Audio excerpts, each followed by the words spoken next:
Então, muito bem, nós estamos aqui com o senhor Firmino José Leite. Ele é médium para o... Depois o senhor me corrige os termos, mas ele é médium para o Pai Joaquim de Aruanda. E hoje nós tivemos a oportunidade de visitá-lo, ele nos abriu a sua casa, eu agradeço muito, senhor Firmino. E o senhor gostaria de falar para a gente como que o senhor conheceu o Pai Joaquim, como é que foi o começo da história com ele que o senhor teve? Durante muitos anos, ele incorporava só em casa, nunca tinha trabalhado. Mas era assim, uma vez por ano, 2 vezes por ano no máximo.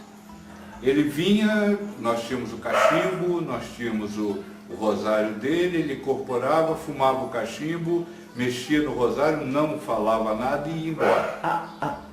Em 1999, a Márcia, minha esposa, procurou uma pessoa que atendia em casa, eu fui junto e aí uma entidade começou a puxar. E como já tinha alguns anos, eu disse, vamos deixar, vamos ver o que acontece. Aí veio o Pai Joaquim de Aruanda, sentou lá no banquinho, começou a fumar, acho que também foi cachimbo aquela vez, e a entidade disse para minha esposa, vai lá e conversa com ele. Ela disse, não adianta eu ir lá e conversar com ele, porque ele não fala. Ele nunca falou comigo. Aí ele olhou para ela e perguntou, e falou, mas você também nunca me perguntou nada. Então foi a partir daí que começou ela a conversar, e aí o Joaquim se apresentou e começou a perguntar, perguntar a ela se queria fazer um trabalho, e a gente vem nesse trabalho há 14 anos praticamente. Sim. Então a primeira vez assim, o senhor descobriu, como o senhor descobriu que o senhor era médium de incorporação? Eu frequento Umbanda desde 15 anos de idade. Entendido. Já frequentava Umbanda desde 15 anos. Meu avô foi cambono de Umbanda, a família toda frequentava Umbanda. Entendi. Então, o senhor se desenvolveu num terreiro de Umbanda? Não, eu nunca me desenvolvi. Não tem isso? Foi não, ele veio, ele assumiu e ele fez o nosso desenvolvimento do grupo todo. Entendi. Eu nunca frequentei um centro para fazer um desenvolvimento. Entendi. Então essa primeira vez, o senhor lembra um pouco como que foi? O senhor estava em casa? Esta primeira vez? Ou a primeira vez que o senhor Não, a primeira ele? vez que ele veio eu não lembro. Você não faz tempo, era né? Muito jovem. O senhor começou em que ano, assim, trabalhar com ele? Esse trabalho foi em 99, mas eu não sei nem precisar as primeiras vezes que ele veio. Ainda era solteiro, tem mais de 40 anos. Nossa, tá certo.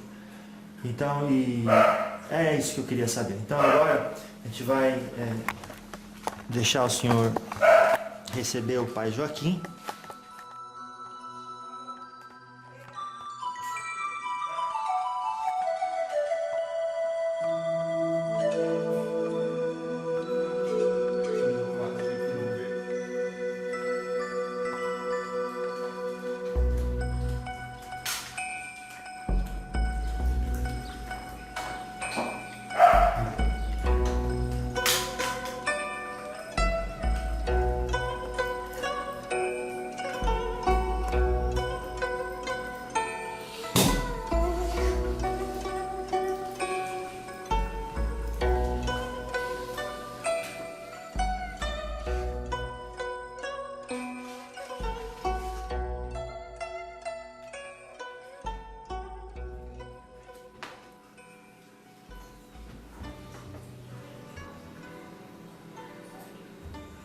Que a palavra de Deus.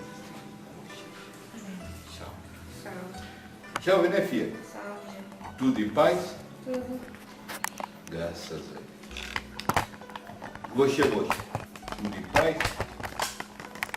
Tudo em paz, graças a Deus, Pai Joaquim. E o senhor? Que bom. Eu, como sempre, estou aqui. Eu não posso dizer para você que eu esteja em paz. Porque só está em paz quem um dia pode estar em guerra. Porque quem nunca pode estar em guerra, não tem paz. A paz só existe para quem acha possível existir a guerra. Entendi. O mundo dual, né? Sim, se você vive qualquer dos lados do dual, você reconhece que o outro existe. Quando você não reconhece nenhum dos dois, você é uno, você não tem nenhum lado nem outro. Muito bom.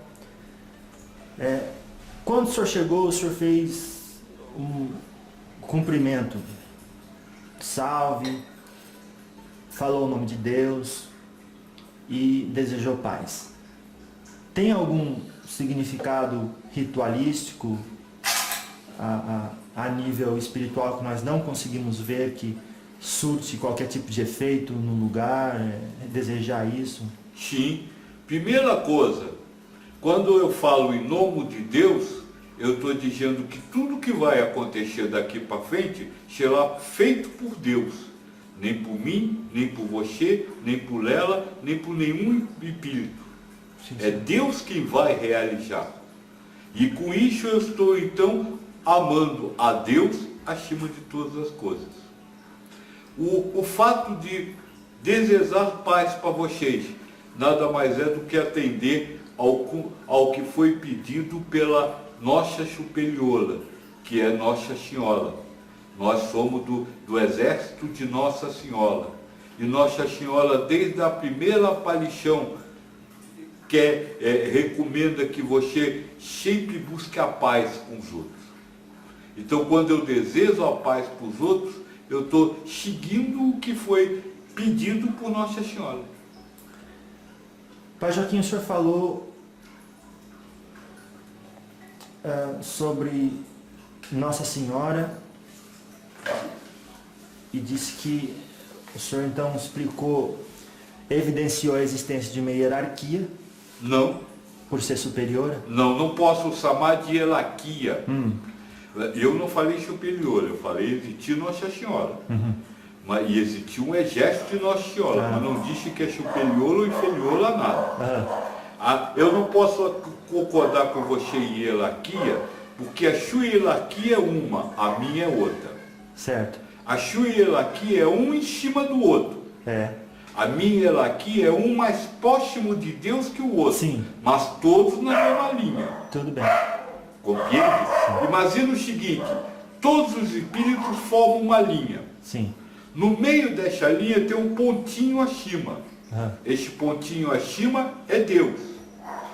Os espíritos que estão mais perto deste centro estão mais perto de Deus.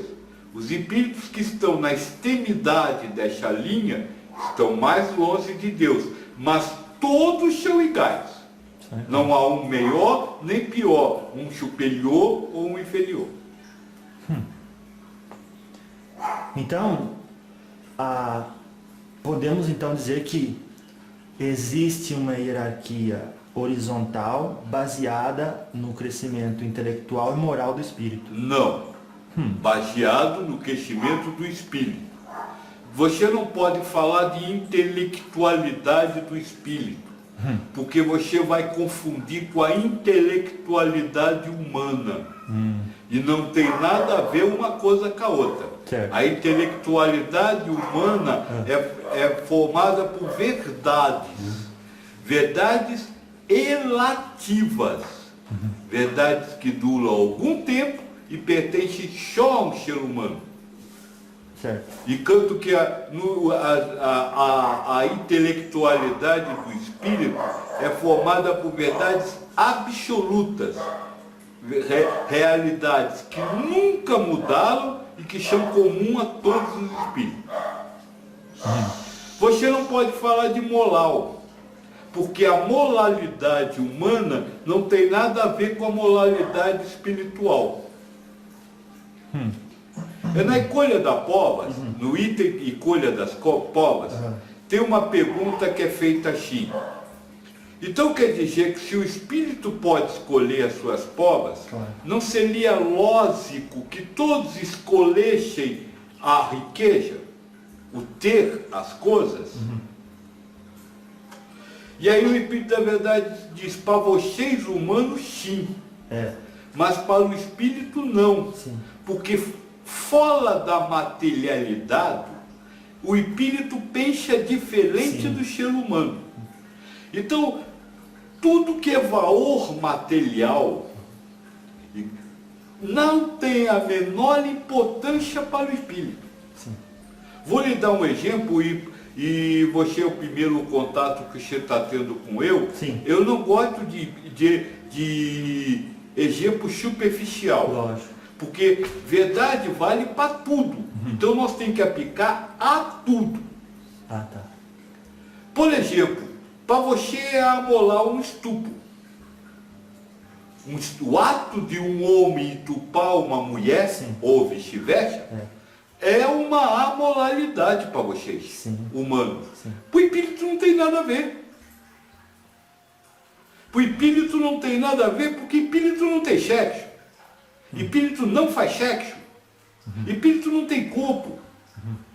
Então, não há neste ato nada de amoral para o espírito. Aliás, o que é um estupro? Um ato camático.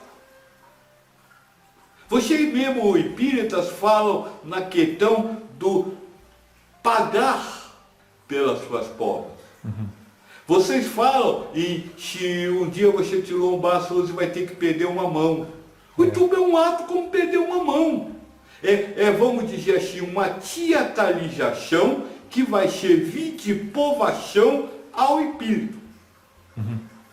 Então, para o espírito ele não é amoral, ele é perfeito. Ele precisa passar por aquele ato, então ele se voluntaria, que é a escolha das provas, o espírito escolhe antes da encarnação Sim. aquilo que vai viver, ele se voluntaria a passar por um estupro. Então, para ele, mais do que a moral, aquele é o instrumento perfeito, é o que ele precisa para a aprovação dele. Então eu não tenho como lhe responder quando você me fala em intelectualidade ou moralidade. Aliás, eu pouco vou ter a lhe responder sobre qualquer aspecto em que você se baseie no humano e aplique ao espírito. Tem uma pergunta aí muito interessante. O Kardec pergunta o que é o espírito. E o espírito da verdade fala, o princípio inteligente. Aí depois o Kardec faz outra pergunta com relação à inteligência. E aí o espírito da verdade diz, apesar de ter dito assim, o espírito não é a inteligência, mas possui a propriedade da inteligência. E aí e depois ele pergunta, como eu posso? Diz, o espírito é uma centelha. E aí, que é a pergunta que eu quero chegar, o Kardec diz assim, então o espírito é alguma coisa? E o espírito da verdade responde, para vocês, seres humanos, ele não é nada. Se o espírito não é nada para você, como é que você quer saber o que o espírito pensa, como ele vive, como ele age, o que ele faz? Então, ele falou, não é nada para vocês porque vocês só consideram alguma coisa aquilo que vocês podem interpretar com os vossos sentidos. Isso, perfeito. Mas não quer dizer que para sendo eles, que o seu raciocínio é um sentido. Isso. Então tudo que você interpretar pelo seu raciocínio não é o espírito. É uma visão humana sobre o espírito. Mas não é ele. Não é dele. Esse é o primeiro aspecto para qualquer um que quer fazer qualquer coisa com relação ao mundo espiritual. Aliás, moço, deixa eu lhe falar uma coisa. Fala, Pai Joaquim, fala. Se ele é meio ignorância, o espírito de posse da sua consciência espiritual, ou seja, com conhecimento das coisas do universo, vir ao mundo carnal, passar pelo véu do esquecimento, ou seja, não se lembrar do que ele já sabe, para aprender o que está lá fora.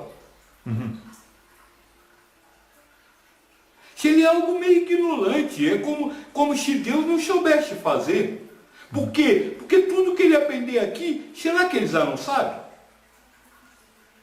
E só está encoberto pelo véu do esquecimento? E se você não tem condição de entender, e na questão de Deus é bem claro, o Espírito da Verdade diz, Deus existe, isso é o máximo que você pode chegar. Não vá mais longe.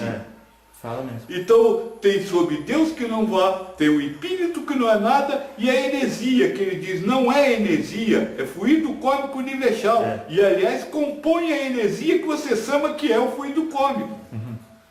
Então, não há nada a ser sabido com relação ao outro mundo. E aí, na pergunta de Deus, vem a coisa mais importante. O problema é que vocês querem saber o que não tem condição de saber, e com isso, não fazem o que tem que fazer. Um dia, moço, nós estávamos numa casa espiritualita. Naquele dia a gente tinha quase 300 pessoas. E eu perguntei para as pessoas, o que vocês estão fazendo aqui? Aí as pessoas me disseram, nós viemos aqui para estudar. Nós estamos estudando sobre espiritualidade, nós estamos estudando sobre saída do corpo, viagem astral, né? Nós estamos estudando isso. Eu disse, por quê? Vocês não são espírito? São. Você acha que o espírito não sabe como é o mundo espiritual e que o espírito não sabe volatilizar? Ele precisa vir a carne para aprender isso? Aí ficou todo mundo parado assim, eu disse, copiando uma coisa, vocês estão apenas se enganando. Porque o espírito vem à carne com um objetivo. Qual o objetivo da vinda do espírito à carne? Você saberia me dizer? A gente aprende que é para a evolução moral, intelectual, através das encarnações. Pois ele é, vai mas se elevando. É isso, mas aí eu lhe pergunto, qual o objetivo da encarnação? Pergunta 132. 132. Deus lhes impõe a encarnação com a finalidade de levá-los à perfeição. Perfeito, é o que você falou, o avanço moral, intelectual, tá certo. Então tá, ótimo. Para uns é uma expiação, para outros uma missão. Então só tem dois objetivos nessa vida. Um é espiar, o outro é missão. Sim. Não tem objetivo de aprender, tem? Está escrito aí? Vamos terminar. Expiação tem alguma coisa a ver com aprendizado? Missão tem alguma coisa a ver com aprendizado? Pai Joaquim, o senhor está me perguntando, eu responderia que com a expiação a gente aprende a ter a responsabilidade de não fazer uma coisa Você tá sabe fora o que é das leis expiação? divina. Você sabe o que é expiação? É a oportunidade de viver aquilo que você causou a outro. Então leia que ele vai explicar para você o que é Vamos lá. expiação. Aí mesmo. Para chegar a essa perfeição, eles devem sofrer todas as vicissitudes da existência corpórea. Nisso consiste a expiação. Descobriu o que é expiação? Sim, viver todas as vicissitudes. O que é vicissitude? Procura no dicionário, se você quiser, você vai encontrar. Vicissitude é alternância de valores. Vicissitude é o fato de hoje você conseguir uma coisa, amanhã não conseguir. De hoje você ter uma coisa e de amanhã não ter. De hoje você ter uma felicidade e amanhã ter um sofrimento. É a alternância das coisas que é a expiação. Não ter ou não ter. Então você nasceu para um dia ter e outro dia não ter. E quando tiver, você não vibrar no prazer de ter ganho. E quando não tiver, não sofrer a depressão de não ter. Esse é o objetivo da encarnação. Então, só que essas experiências proporcionam o conhecimento do equilíbrio. Que conhecimento! Hoje você não tem um carro, você sofre de um jeito. Amanhã você não tem comida, sofre de outro. No outro dia você não tem de sol, quando você quer, sofre de outro. Você não aprendeu nada, porque você não se concentrou no sofrimento. Se concentrou no carro, se concentrou na comida, se concentrou no sol. Certo. Mas se concentrasse no sofrimento, aí sim, então, aí você entenderia por que você sofre. Então. Por que você sofre quando não tem um carro? Porque você quer Porque você acredita que, porque você quer ter um carro. Só sofre quem não tem carro, quem quer ter um carro. E não pode.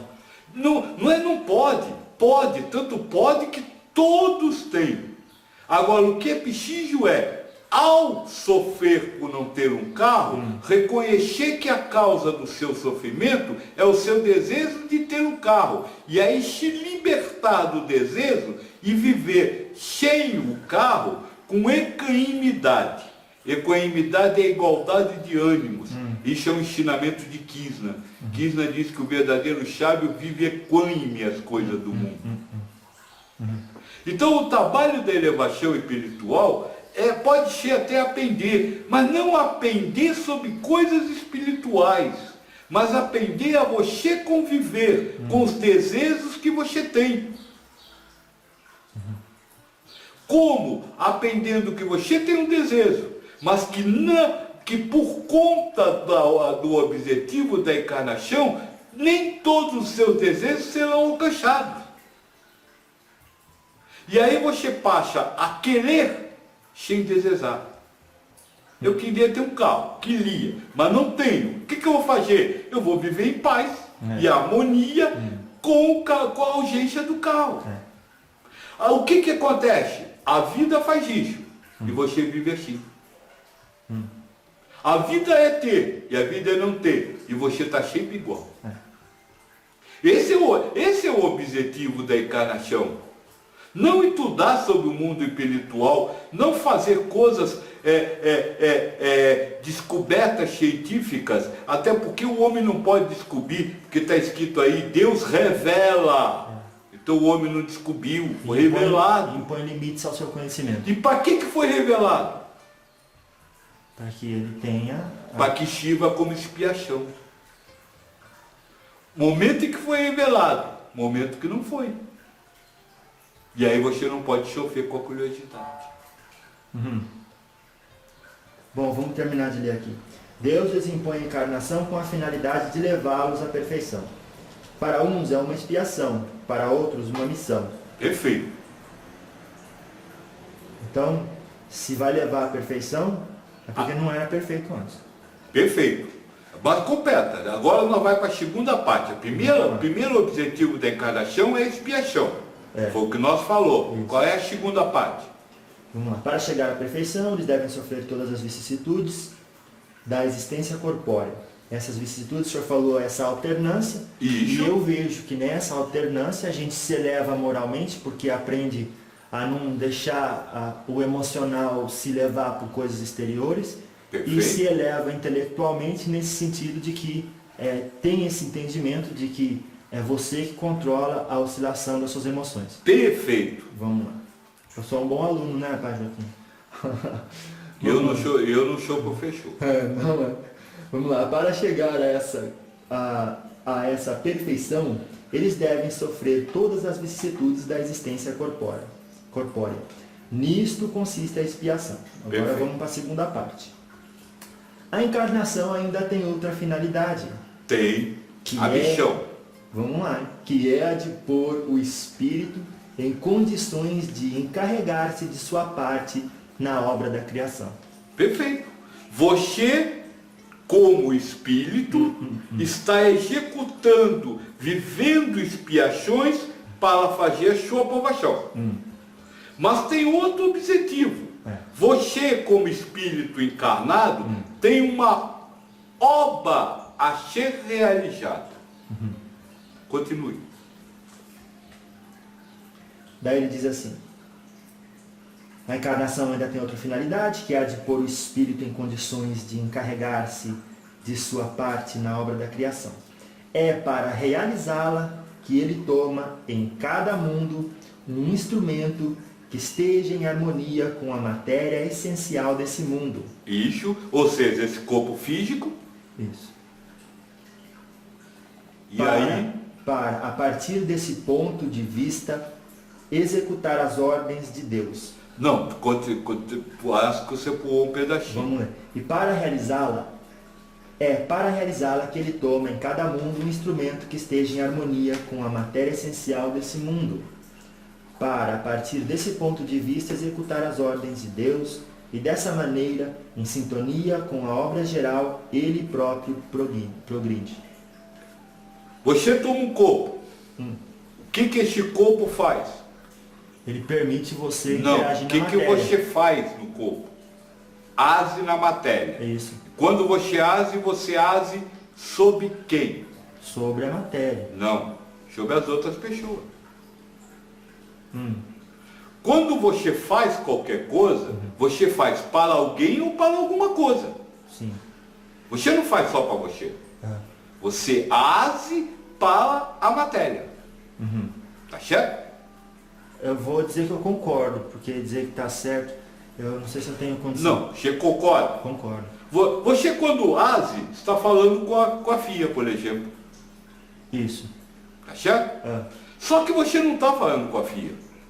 Você está contribuindo para a obra zelal. certo. Qual é a obra zelal? É, A encarnação, a expiação. Então, quando você está falando com a FIA, você está contribuindo para a encarnação dela. certo. O que você fala para a FIA?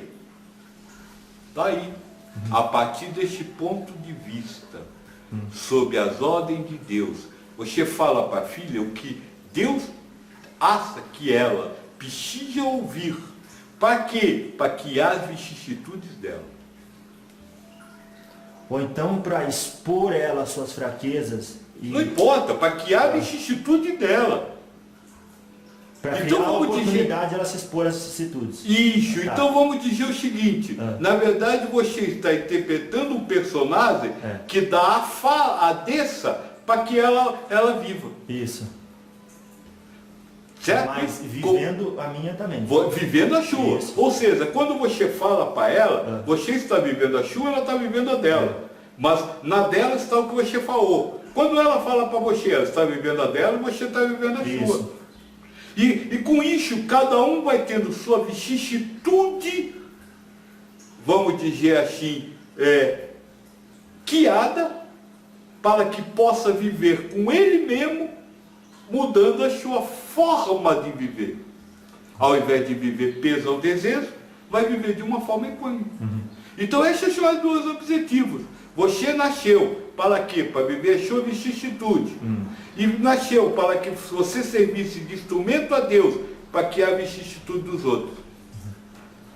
Deu para entender mais ou menos? Sim. Então eu lhe pergunto, se você estupou alguém, o que você fez? Você permitiu aquela pessoa se Não, você não permitiu, você criou uma criou vicissitude. a oportunidade Sob as ordens de quem? dentro da lei de Deus. Não, sob as ordens de quem está aí. Não, Deus ele falou para contribuir com as obras da criação. A obra Isso da criação, contribui. a obra da criação não é o estupo. A obra da criação é a vicissitude. Isso. Então quem estupou serviu de instrumento a Deus para criar uma vicissitude que aquela pessoa precisava. Veja, vamos deixar uma coisa muito bem clara. Vamos. Não estou defendendo, não estou incentivando amanhã o vai tá cheio. estupro. Estou ensinando a você a não julgar o estuprador. Porque Cristo disse, não julgues. E você julga todo mundo. Não, mas Então, veja, o estuprador tem no mundo material as suas penas, sim. que são o quê? A vicissitude do estuprador, do espírito que precisava passar por lixo. Então ele precisava estuprar para viver aquilo, porque aquilo era a vicissitude que estava programada para ele. Então eu não estou defendendo, estou deixando bem claro que o objetivo disso é você, como espírito, não passar pela vicissitude de ver alguém ser estuprado ou de ser, e aí a viver essa vicissitude na depressão da dor e na depressão da acusação apóstata.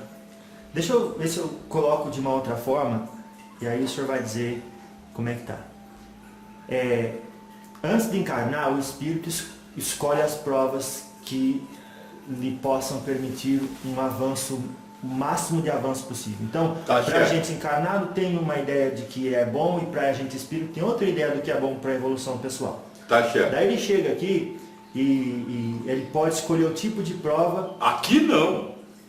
Antes de encarnar. Isso. Depois que encarna, não tem como mudar. Isso também está no ito escolha das provas. Isso.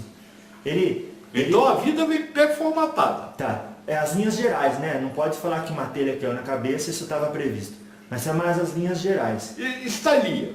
Aham. Não, mas Porque, não mais veja, elevado que veja, Deus. vamos botar uma coisa bem clara. Vamos. Você faz uma confusão, você que eu digo os seres humanos. Certo. Vocês fazem uma confusão entre o que vocês programaram Sim. e o que Deus sabe. Deus. Mas Deus é onisciente.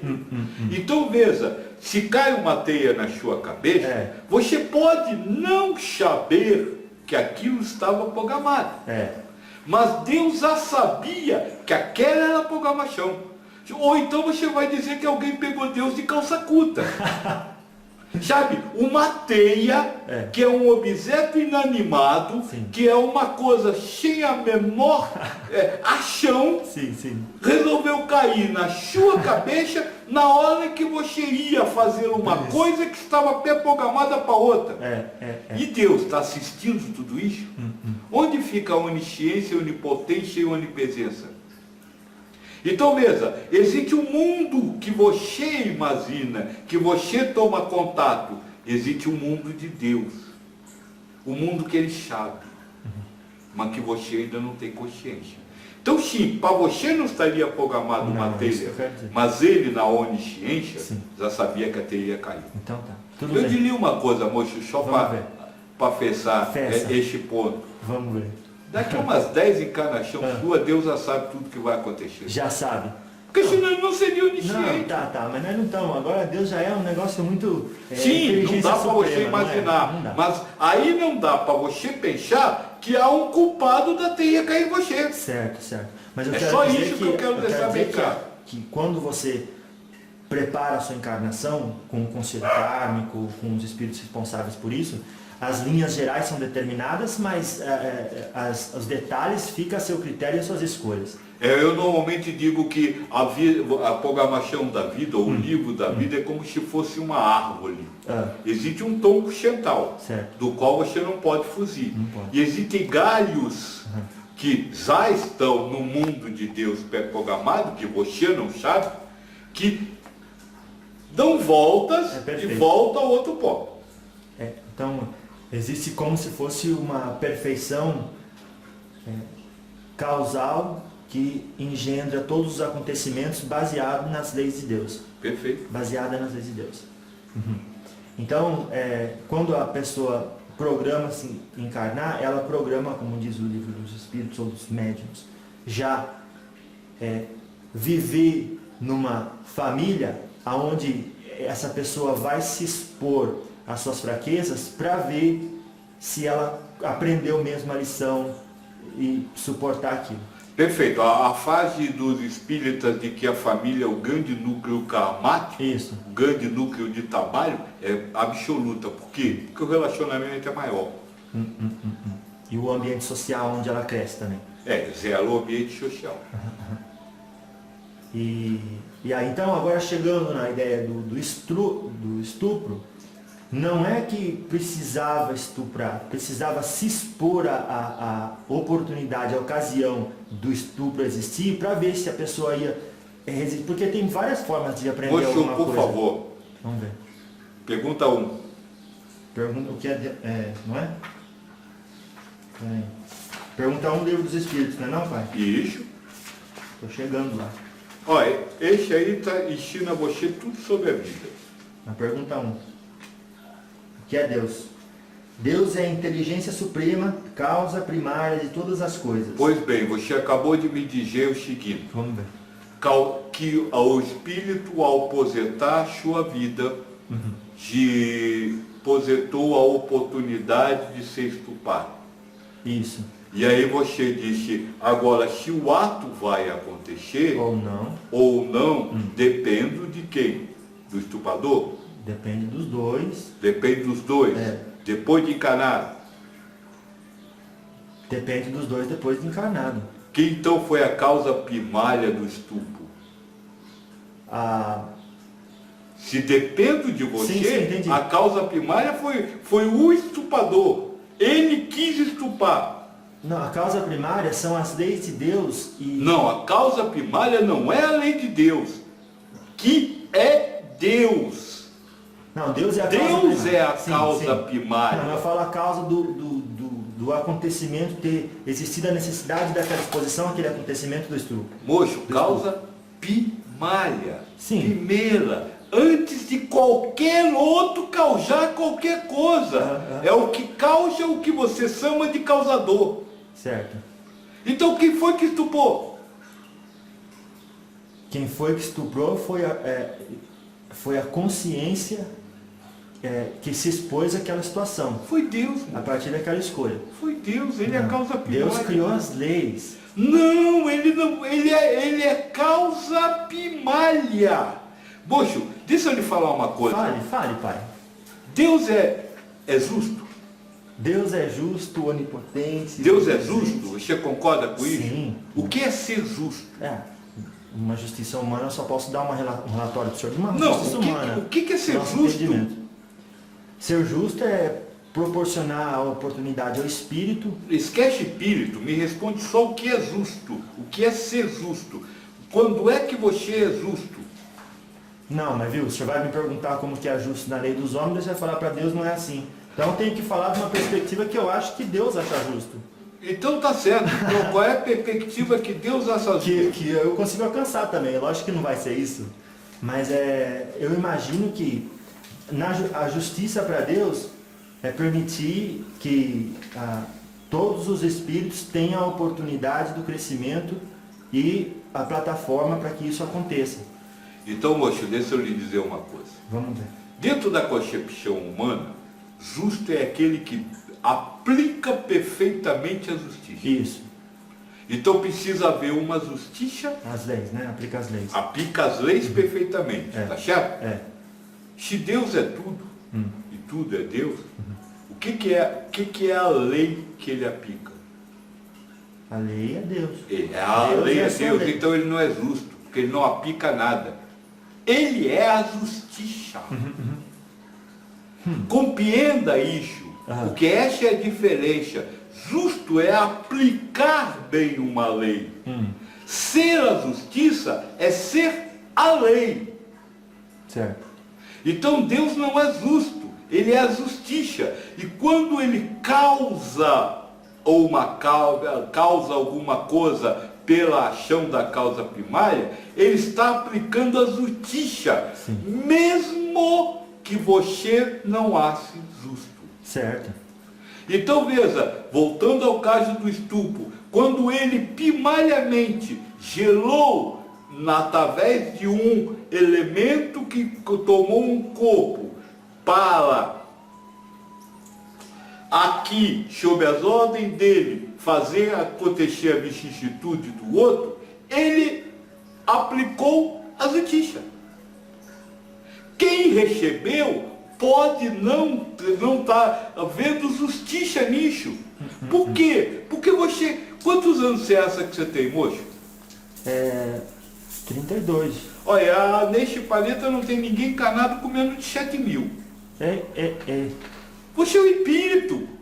O espírito é eterno, você não é o ser humano. O ser humano tem 32 anos, mas você é espírito. E toda a história do ser humano está agregada aos seus 7.000 anos de existência. Então, em algum momento, durante esses 7.000 anos, você fez alguma coisa, que eu não estou falando em atos, mas estou falando no objetivo da encarnação, ou seja, você durante esses 7.000 anos viveu alguma expiação, peso, ou a depressão da dor, ou a exaltação do prazer, que zelou a necessidade de agora você vivenciar ser estuprado. E se você não for, você quando sair da carne e tomar a consciência de que você pediu o estupro, você vai acusar a Deus de não ter lhe dado a chance da elevação. Compreenda, é isso que eu estou querendo lhe mostrar, e estou usando o estupro porque choca. Nossa. Porque choca, porque ataca as verdades humanas. Você não pode querer entender o universo, querer entender a vida humana pelos simples anos de vida humana. Você não pode querer entender a vida humana pelos acontecimentos da vida humana. Um garoto na cidade do Rio de Janeiro, o carro foi roubado, ele ficou amarrado, bateu, ali se estaçaiou todo, morreu. Vocês acusaram os bandidos, vocês atacaram todo mundo, e o garoto veio por uma psicografia e disse, não sole, tudo isso estava programado, eu precisava passar. Esse é o que é o problema. Vocês querem julgar a vida pela vida. E aí vocês esquecem que seu espírito quiser viveram antes e que existe um Senhor no universo que comanda todas as coisas. E se Deus é justo, ou seja, é a justiça, e se Deus é a bondade, porque não é bom, é a bondade. Tudo que é zelado através da causa primária tem que ser justo ou bom. Aí nós entramos numa grande diferença. Vamos ver. Explica. O que é bom? O que é bom e o que é. Eu acredito que bom seria você viver a estabilidade emocional. Não, bom é o que você gosta. Não, mas se você não pode ter e gostar bom é o que você, mas é o que você gosta. Você só chama de bom aquilo que para você é interessante. Tá. Qual é o nome disso? Egoísmo. Então esqueça bom. Não pode existir bom. Tem que existir bem. E o que é bem? Tudo que vem de Deus.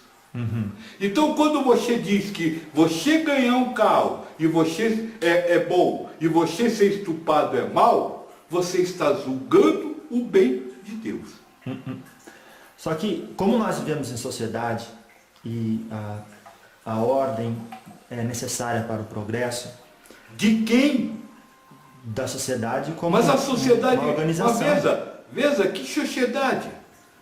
Uma sociedade que se Deus quiser dizer assim, acabou? Sim, essa é a sociedade mesmo. Não, mas você não é um ser humano, você é um espírito. Então você tem que se preocupar com o que é bom para a sua saúde espiritual, não para a sua saúde física. Então. Para o avanço seu espiritual, não para o seu avanço material.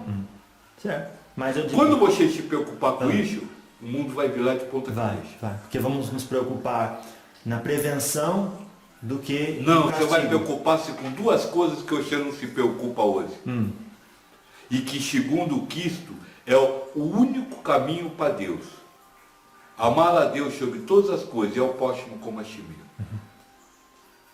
É a interpretação do amor que a sociedade consegue entender que criou essas leis para punir o malfeitor. De culpa não. Porque acabei de lhe provar que aquele espírito precisava ser estupado. Então a lei que regula o estupro para aquele que quer amar a Deus sobre todas as coisas, não pode ser considerada como um avanço. Não, talvez não seja um avanço a porque forma como se trata ela vai samar o bem de Deus em mal. Moço, esse seu livro tem índice? Tem. Então você, por favor, procure no seu índice fatalidade. Eu acho que é outro Chico alguma coisa. Pergunta outro Chico tanto. Vou lá para a pergunta já.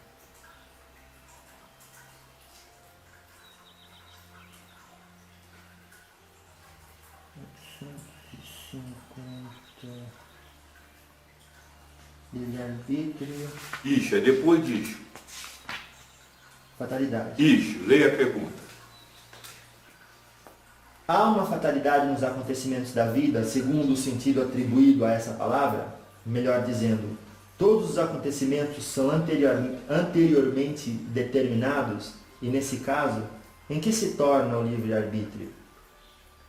Daí ele responde, a fatalidade só existe no que diz respeito à escolha feita pelo Espírito, ao encarnar, de submeter-se a esta ou aquela provação. Ponto. O Espírito escolheu esta ou aquela provação, zelou um ato que é fatal, não pode deixar de acontecer. Continue. Ao escolhê-la, traça para si mesmo uma espécie de destino que é a própria consequência da posição em que se encontra. Foi o que a gente conversou. Isso. Um ambiente onde ele se expõe às suas... Falo isso com relação às coisas morais. Estou continuando, pode ler.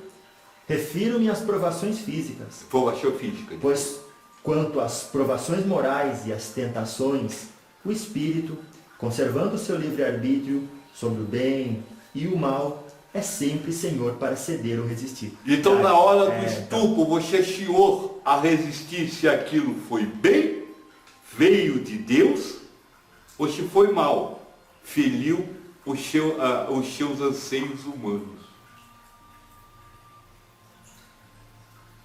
Então, mas eu estou dizendo, não é o estupro, não é uma condição, é uma proposta das leis de Deus, da justiça, de a pessoa viver aquela experiência, mas ele ainda tem... O estupro é um ato físico, onde está embutido uma prova para o espírito. O que é uma prova para o espírito? Uma vicissitude. Então o estupro é uma vicissitude que determinados seres vivem porque pediram para viver e não poderiam deixar de viver, e aonde, ao vivenciá-lo, ele tem o livre-arbítrio de escolher se aquilo vai ser bem ou se vai ser mal. Isso vale para tudo, moço.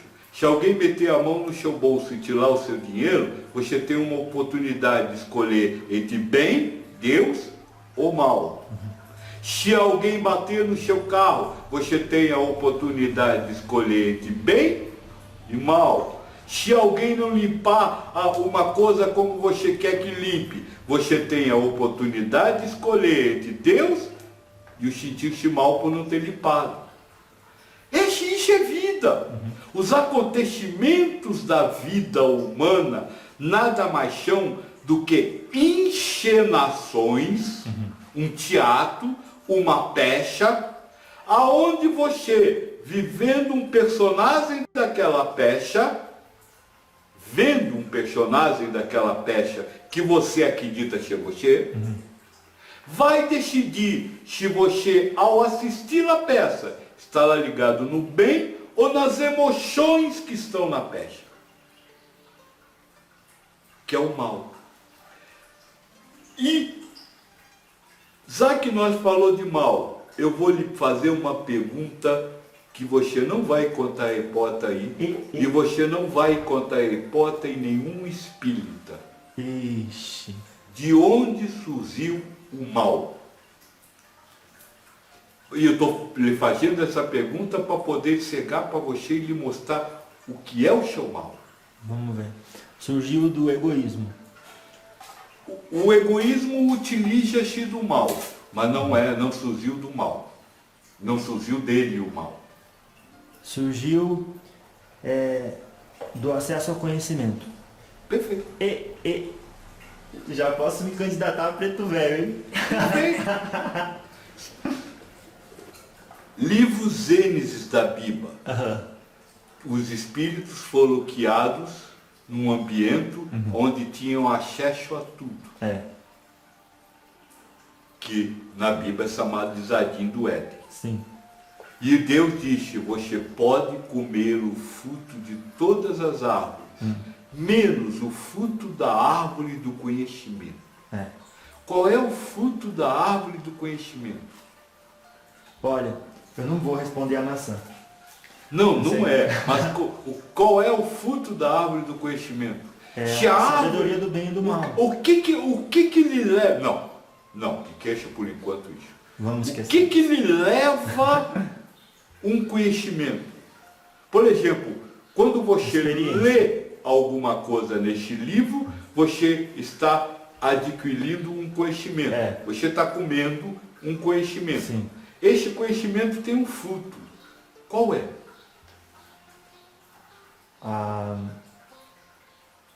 É a decisão de O acreditar ler. nele. Hã? O acreditar nele. O saber. Peraí, você está dizendo que o conhecimento tem um fruto e o fruto é o O acreditar. fruto do conhecimento é o saber. Eu sei. Sim, isso que vem depois do conhecimento. Isso Sabedoria. é o que o conhecimento zela. O receber uma informação, conhecer, zela em você um saber. Então o saber é fruto do conhecer. Certo, mas por que seria uma coisa negativa saber? Sempre é bom. Por que você saber de alguma coisa lhe zela uma coisa negativa? Claro. Na própria Bíblia tem a resposta da cobra à mulher. A cobra oferece o conhecimento, o fruto do conhecimento, oferece o saber ao espírito. E aí o espírito, como está ainda naquela aula espiritual, ele diz, não, Deus disse que eu não posso comer disso. Claro. E aí eu não vou comer. Só que a cobra diz o seguinte, que moer nada. Ué. Deus disse isso porque sabe que na hora que você comer desse fruto, ou seja, na hora que você souber alguma coisa, você será como Deus, terá os seus olhos abertos e será capaz de separar o bem do mal.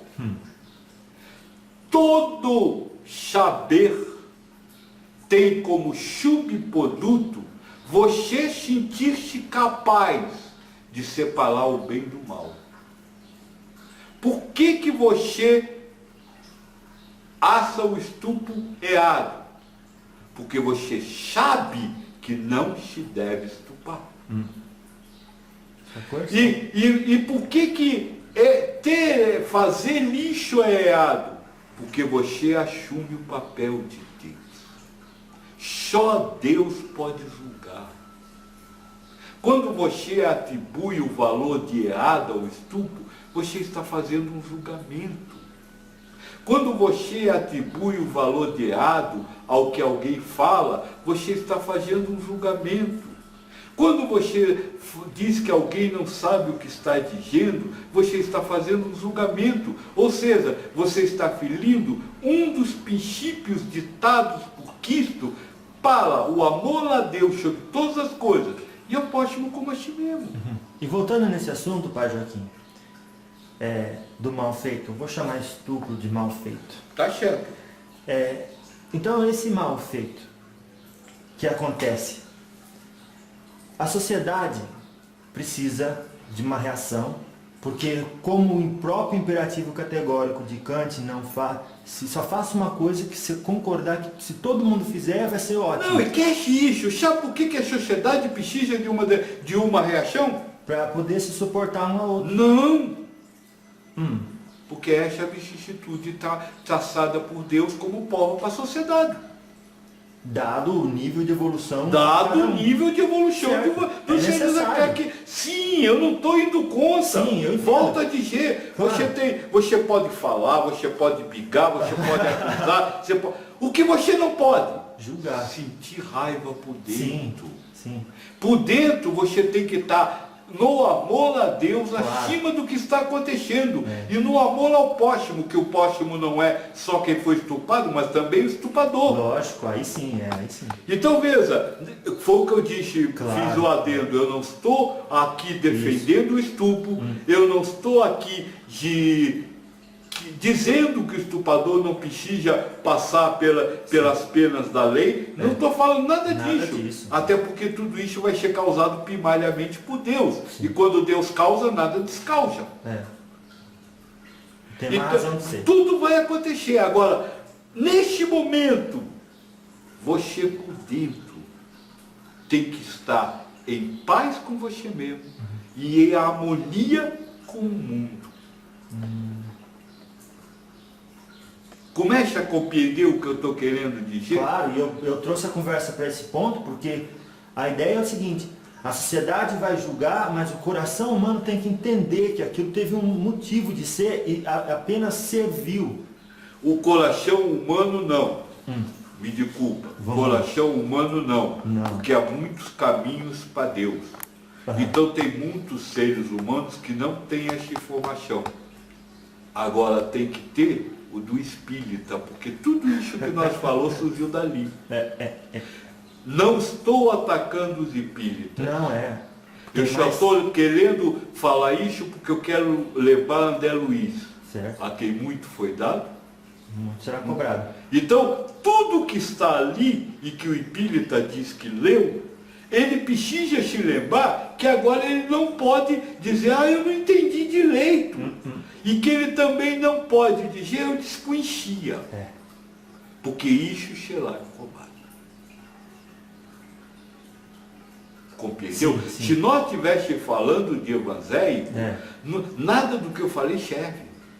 Por quê? Porque o evangélico tem outro caminho, tem outro conhecimento, para chegar à mesma coisa.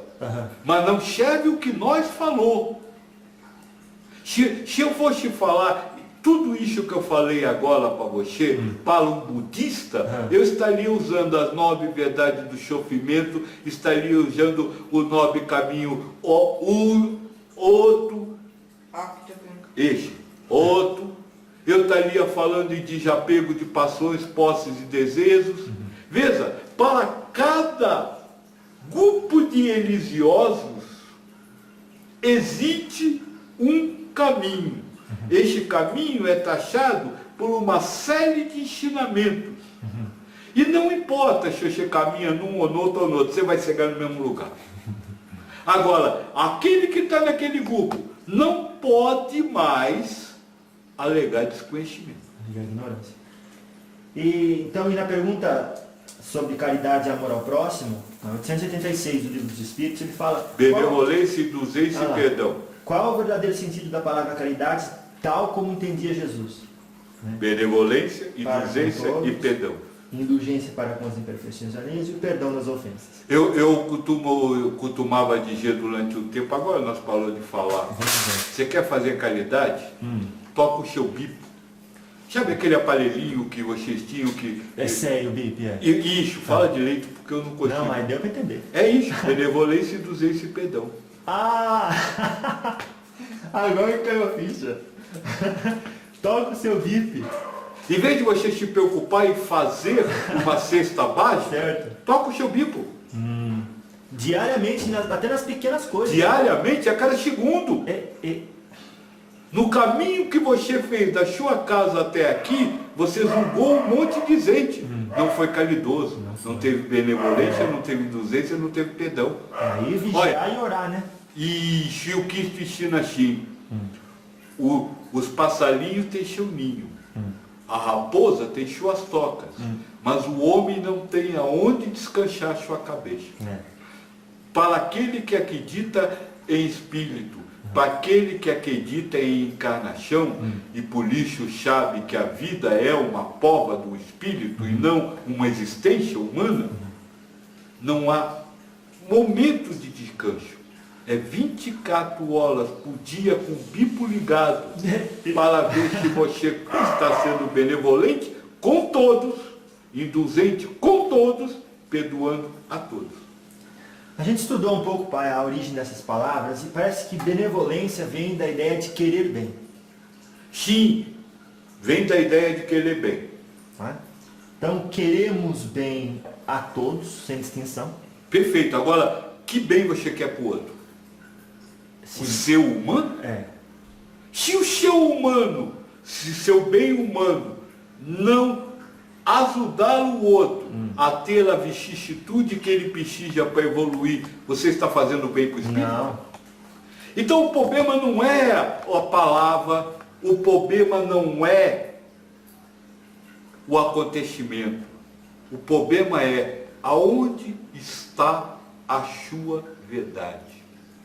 Aonde está a sua existência? Cristo deixou muito claro. Não se serve dois senhores ao mesmo tempo.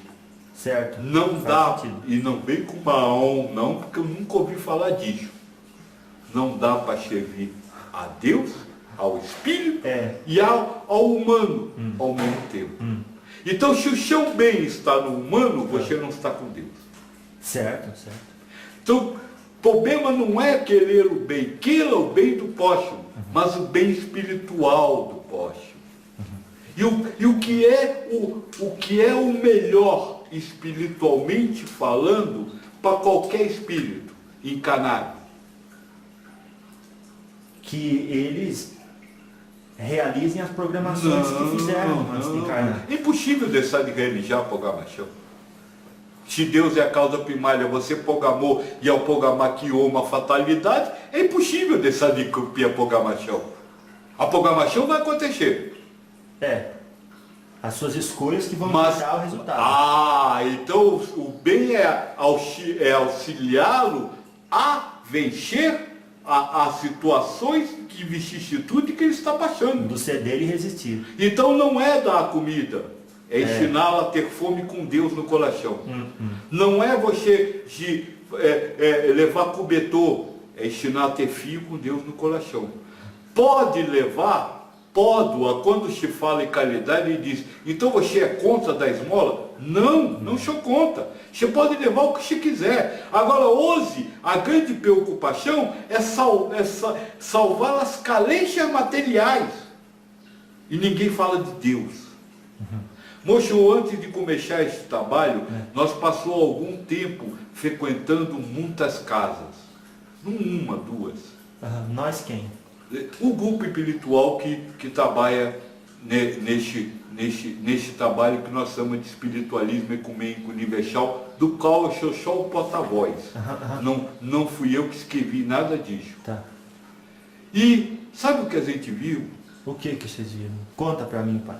Que a coisa mais difícil dentro de um centro espírita é ouvir a palavra Deus. É falar de amor a Deus. É falar em dedicar-se a Deus. Sabe, a coisa ficou tão séria que até os espíritos hoje, na maioria das casas espíritas, são proibidos de se pronunciar, não pode copolar. Não pode o quê? Incorporar. Sim. O espírito só incorpora em via de regra, numa casa espírita hoje, o espírito obsessor, ou então o espírito mentor, ou os espíritos mentores, em reuniões fechadas. Sim, senhor. Sim. Quer dizer, só para o grupinho. Para o resto do povo, quem fala é o palestrante. Realmente. Então veja, volto a dizer, quando eu falo tudo isso, não estou criticando. Claro. Estou dizendo que essa é a vicissitude da qual a religião espírita foi usada por Deus. Então ela é perfeita. É perfeito do jeito que está. Agora, aquele que vive dentro dela não pode segui-la. Aquele que vive o que ela ensina dentro dela. É isso? Por quê? Porque o que ela ensina dentro dela está em desacordo com isso aqui. Não, mas é o comportamento humano que desregrou, então. Não é que o Espiritismo não é o comportamento humano. Foi Deus que fez ela sair dos trilhos para servir como vicissitude. E usou esse sair dos trilhos, o fundamento humano. Então, se a gente colocar de volta nos trilhos, também foi Deus que colocou. É claro, não será você. Então você não tem nada a fazer contra ou a favor da religião espírita. Você tem que fazer com você.